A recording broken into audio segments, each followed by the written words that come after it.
Ayun guys, for today's video guys, ituturo ko sa inyo kung paano mag-remove ng mga spam messages.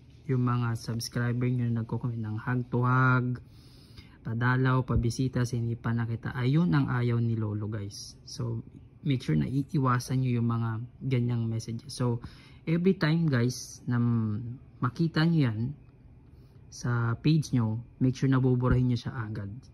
So ayun guys, I'm going to share yung apps na kung saan madedetect niya lahat ng mga spam message at mapupunta dito lahat ng mga ayaw ni Lolong messages. So ayun guys, so pwede nyo siyang i-download sa iOS or sa Play Store. Ang name ng ang name ng app is Y Studio guys. So ako, meron lang ako dito sa phone naka-download. So ituturo ko na lang sa inyo yung step kung paano nyo makita yung mga spam messages. So ayun guys, punta kayo sa Y Studio na app. Okay guys, click natin sa Y Studio na app. Click natin.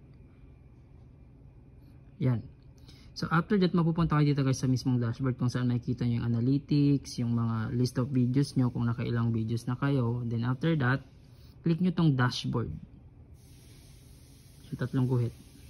Yun, sa dashboard na yun guys, makikita nyo yung comments. Click nyo yung comments.